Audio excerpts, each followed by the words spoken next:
Okay, guys, so welcome to Maps class, and today we will be discussing why I am thinking about not continuing my master's degree in creative writing. And I have notes, as a teacher does, so don't even mind me. So, just a little backstory I am currently getting my master's in creative writing. It is a 3 year program, and it is everything I thought it was going to be. Like when I tell you I am enjoying myself, I am learning. I am literally learning there what I came there to learn. So that's that. I'm going to start off with the good reasons first because I'm not trying to bash grad school or post grad activities because it really is a really great thing. I'm really enjoying it, right? So I came into this program because I wanted to get better at my craft. I'm pretty young. I already graduated. I was a teacher. Teaching was stressful, very stressful. And this is a way to get better at my craft. I write poetry, right? So I was like, okay, the cost is minimum to none for me to go to school. I'm young. Why not do this? It was great. And as far as what I went in there for, to get better at my craft, that is happening. I have great professors. The faculty are very supportive. I'm also getting through my tuition, I'm also getting a waiver, and I get to teach the freshmen and sophomores. So there's a lot of things going on for me, a lot of positive things. Student teacher, getting more teaching experience, getting my tuition paid for, getting paid to go to school, and learning what to do in my craft. So like, if that was if that was all that mattered in my life, I'd be good. I wouldn't make this video. Like, I'd be good. In fact, I would be inspiring people to go for this specific reason. Another thing is, I have never been around so many like-minded people, so many people who have the same interest as me, so many people that understand my writing. Um, and the community, the intellectual community, cannot be discounted because university is a bubble and it traps all these people in there. And of course, we're going to have the same interests. Of course, we'll be able to have all these dynamic discussions and nerdy stuff that you won't be able to have with the general public because we're all here to function at this higher level and produce. So, for community, for faculty, um, for all intents and purposes, this degree was everything I wanted. Okay, I'm spoiled. It was everything I wanted, and I got it right. But there's also a myriad of reasons why I'm not staying. Um, yeah, I'm pretty sure like I'm not staying, and here's why, right? So, number one, university is a box, and I am in my master's degree, and I really picked it up when I graduated. This is university, and this is the world. Like the world is so big, and university is such a small aspect of the world.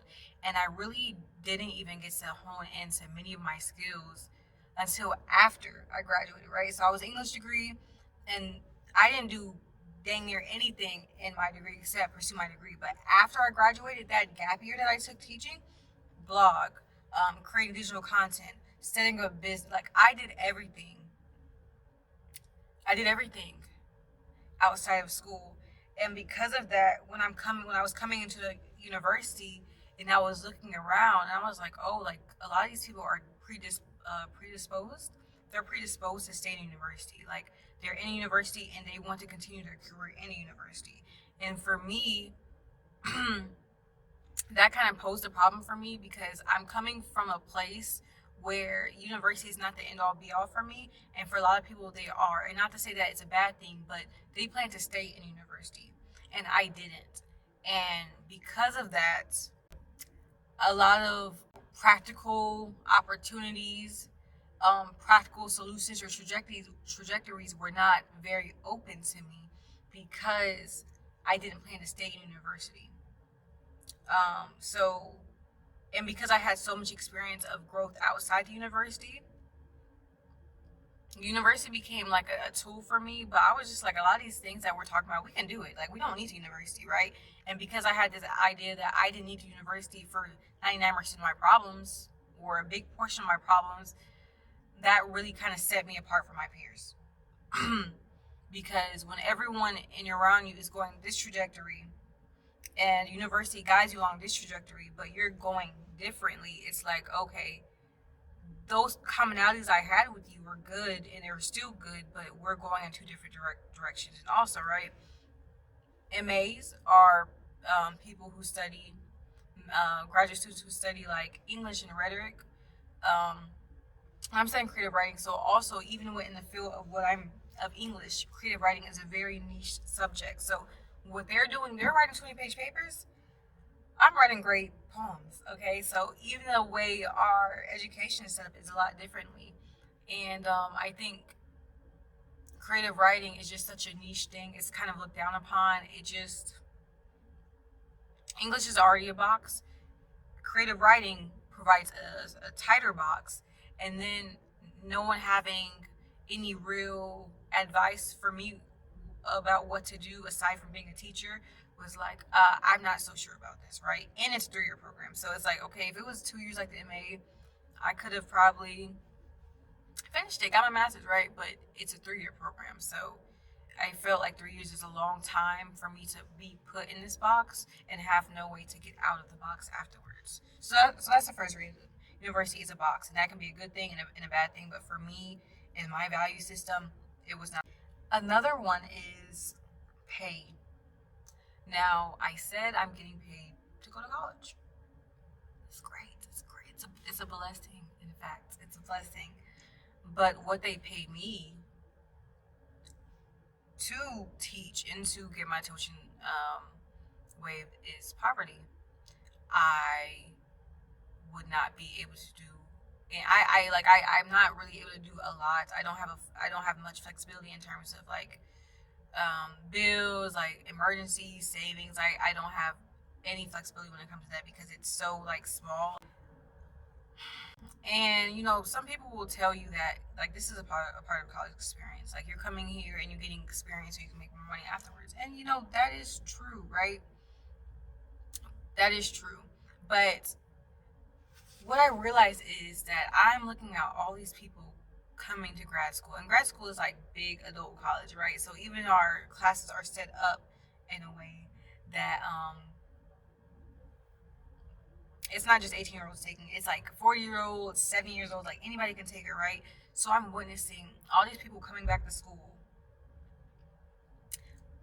and we're all getting the same pay, and we're all at different positions in our life. Okay, I ain't got no kids. I ain't got no house to pay for. I ain't got no mortgage to pay for. Like I am relatively like free to just get up and move. But these people, these very, very much grown people, coming back and getting the same pay as me was a really humbling thing because I'm just like, oh, like this is a problem, and I couldn't see myself getting paid this much for 3 years. Granted, I did become a teacher and I got a taste of that bigger salary. Yes. And then going back to that, my parents told me like, oh yeah, like you're gonna feel it when you go back. I was just like, I've been poor before, calm down. But no, like I really felt it in the idea that this will be my life for 3 years.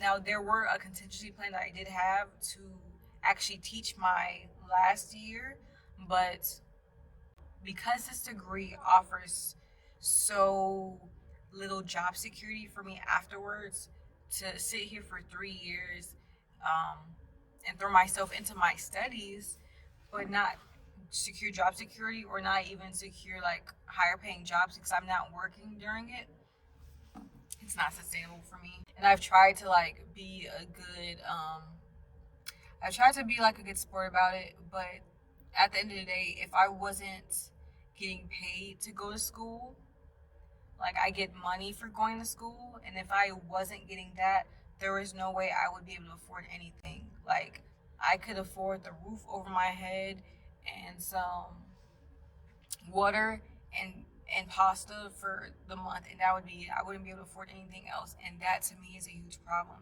because the idea that I have to suspend my life for the next 2 to 3 years, get paid, very little, and then come out with little job security just doesn't make sense. And don't get me wrong, I do get scholarships. I do have my tuition paid for. I'm not going into debt, so that is a very blessed position to be in. But it's not sustainable for me.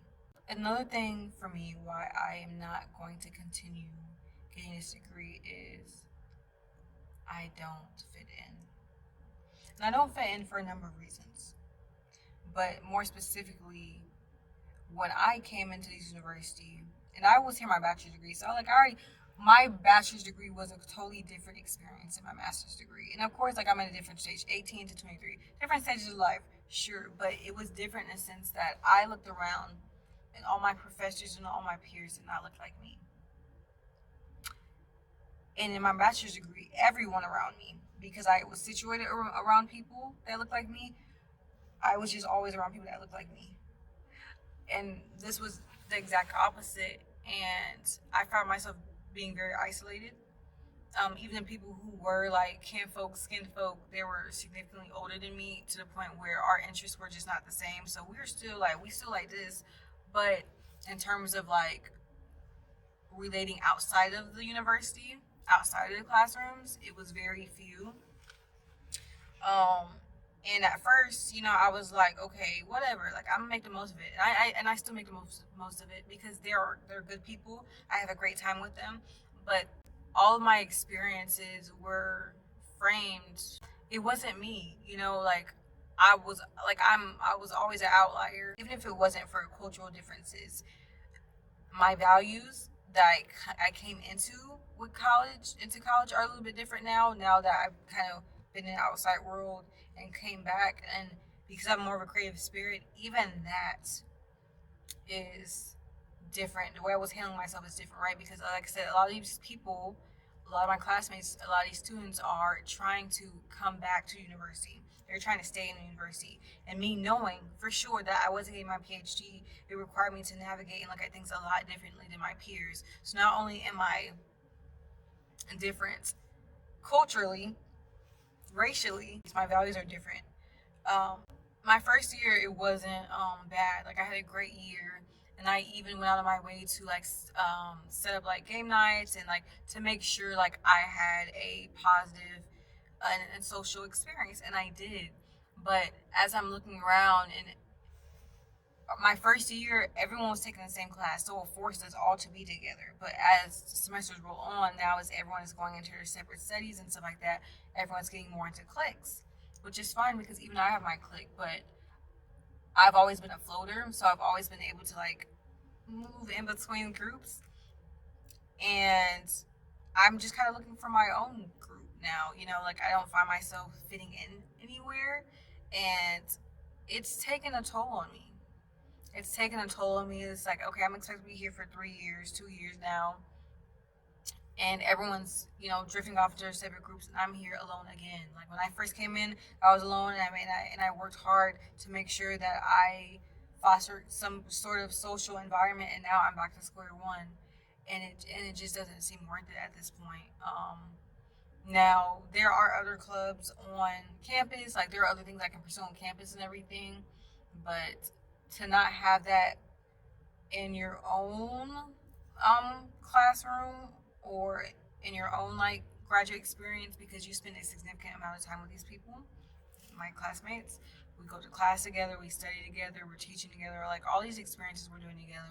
But I'm still perpetually ostracized, and I'm not saying that they're actually like going like, oh man, you can't do this or you can't come here. Like it's not like that. Like it's never like that. But I am just on the outside. I feel like I'm always on the outside looking in, and I didn't realize how important that was to me until I like life started life, and I was realizing that I can't really talk to people in here. I can't really get close to people in here like I would like to. And I realized that um, when I started throwing stuff, I was like, hey, like I'm doing things, I'm hosting things, and I realized that people weren't showing up for the way I would show up for them. I was like, oh, like, okay. I didn't take it as a slight, but I'm like, oh, like, these differences, um, these, like, are the reason they didn't come. Like, I mean, some people could be busy, you could say that, but it's like people are getting more into their groups now, and I find myself out of these groups, if that makes sense. Another thing I recognize for myself on why I decided I'm not doing this degree anymore is value wise.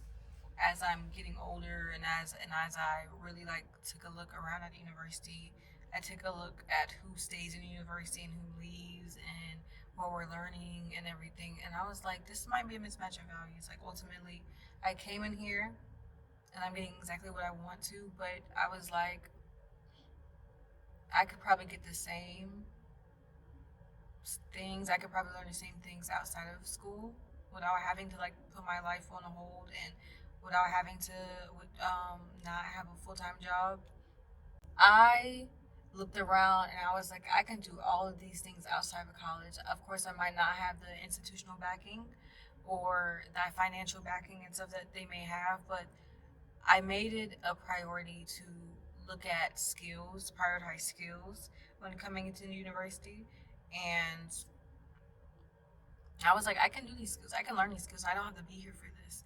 And because the university is not the real world, um, it's not the real world. It's not the real world. It's a very bubble, and like I said, my values didn't exist in that bubble. And I found myself like when I was teaching, and I was like, oh, like they're just learning X, Y, and Z, but they're learning X, Y, and Z, but they need A, B, and C. And I just felt like I was missing that component where the the practicality component that I was looking for was not there, and I found myself wanting to make these things practical not only for my students but practical for myself, and just practical for the everyday college student. Because even though I'm deciding to kind of withdraw or drop out of my master's program, there's so many like things good about school and university, and just because it's not the route for me doesn't mean it can't be made good for everybody else. So um, my value system just existed outside of university and it shaped it. And the people I did become close friends with were like telling me like, hey, like you're doing great here, but like you value other things. Like you're not here. Like you're not from here. Like you're not destined to stop here like we are. And that just became very apparent to me. So those are just a couple of reasons why I stopped pursuing my creative writing master's degree. And it's not because it wasn't a good degree or it's not something that people shouldn't pursue, but it's not something that I should pursue, and it's not something that I could see myself continually using in the next 10 years. The skills for sure, access to resources and learning how much resources there are out there for sure. Like there's so many like key moments that I'm taking away from this experience, but I don't need a degree for it. This is not a video to say don't get one. This is a video to say what are your expectations with getting one, as everyone asks. Because what the heck are you gonna do with an English degree? What are you gonna do with a career writing degree? Be honest with your expectations, and be okay if that changes. So this has been Matt's class, and thank you for listening. I will talk to you later. Let me know in the comments if anything's resonate with you, if you want me to go in more depth with particular kinds of reasonings. And if you want me to go in depth with any particular reasonings that I did not mention or I did mention, anything's welcome, but be nice. So, talk to you later.